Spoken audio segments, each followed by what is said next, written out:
General NS राजा सुब्रमणी ने रविवार को भारत के नए चीफ ऑफ डिफेंस स्टाफ यानी कि सीडीएस के रूप में कार्यभार संभाल लिया। उन्हें पाकिस्तान और चीन के मामलों का बड़ा विशेषज्ञ माना जाता है। उनका मुख्य उद्देश्य महत्वाकांक्षी मिलिट्री थिएटरेशन योजना को लागू करना और तीनों सेनाओं के बीच तालमेल को मजबूत करना है। उन्होंने जनरल अनिल चौहान की जगह ली है। जनरल सुब्रमणी ने अपने पूर्ववर्तियों दिवंगत जनरल विपिन रावत और जनरल अनिल चौहान के शानदार नेतृत्व और योगदान के प्रति आभार जताया। जनरल चौहान शनिवार को देश के सबसे वरिष्ठ सैन्य कमांडर के रूप में अपना कार्यकाल पूरा करके सेवानिवृत्त हुए हैं।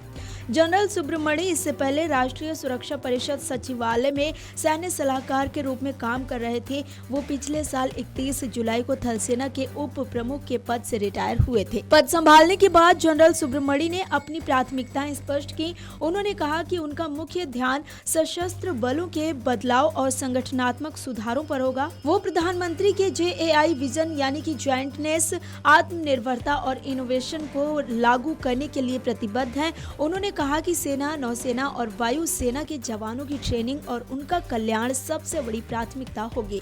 जनरल सुब्रमणी ने कहा कि आत्मनिर्भरता हमारी राष्ट्रीय सुरक्षा का मुख्य आधार है। वो सेना में स्वदेशी हथियारों के विकास और उन्हें शामिल करने में काम में तेजी लाएंगे। आधुनिकीकरण के लिए सेना, उद्योग, शिक्षण संस्थानों, स्टार्टअप और रिसर्च क्षेत्र के बीच सहयोग बढ़ाया जाएगा। उन्होंने पूर्व सैनिकों और वीर नारियों के कल्याण का भी भरोसा दिया। उन्होंने कहा कि पूरा देश भारत की सुरक्षा को मजबूत करने के लिए एकजुट है। उन्होंने देश की संप्रभुता और क्षेत्रीय अखंडता की रक्षा करने की प्रतिबद्धता जताई। उन्होंने कहा कि भारतीय सेना ने देश के हितों की रक्षा की है। उन्होंने उन शहीदों को श्रद्धांजलि दी जिनके बलिदान से प्रेरणा मिलती है।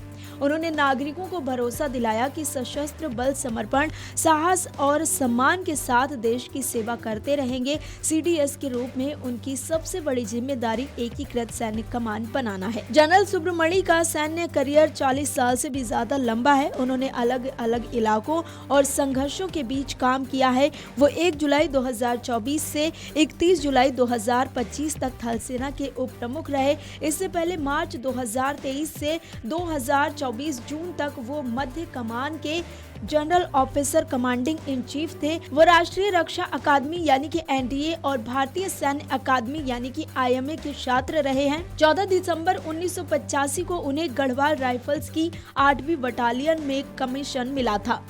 उन्होंने ब्रिटेन के joint services command and staff college और नई दिल्ली के नेशनल डिफेंस कॉलेज से भी पढ़ाई की है। उनके पास किंग्स कॉलेज लंदन से MA और मद्रास विश्वविद्यालय से MPhil की डिग्री है। उन्होंने असम में ऑपरेशन राइनो के तहत 16 गढ़वाल राइफल्स की कमान संभाली। उन्होंने जम्मू कश्मीर में 168 इन्फेंट्री ब्रिगेड और मध्य क्षेत्र में 17 माउंटेन डिवीजन का नेतृत्व किया। उन्होंने पश्चिमी मोर्चे पर सेना की एक प्रमुख स्ट्राइक कोर सहित 2 कोर की कमान भी संभाली। उनके अन्य महत्वपूर्ण पदों में कजाकिस्तान के रक्षा अताशे और सैन्य खुफिया विभाग के उप महानिदेशक का पद शामिल है। वो पूर्वी कमान में ब्रिगेडियर जनरल स्टाफ और उत्तरी कमान के मुख्यालय में चीफ ऑफ स्टाफ भी रहे हैं। उनकी शानदार सेवा के लिए उन्हें परम विशिष्ट सेवा पदक, अति विशिष्ट सेवा पदक और सेना पदक के साथ ही विशिष्ट सेवा पदक भी मिल चुके हैं। Video desk amarujala.com। अगर आप ये वीडियो YouTube पर देख रहे हैं तो हमारे चैनल को सब्सक्राइब कर बेल आइकन दबाएं और Facebook पर देख रहे हैं तो हमारे पेज को लाइक करें।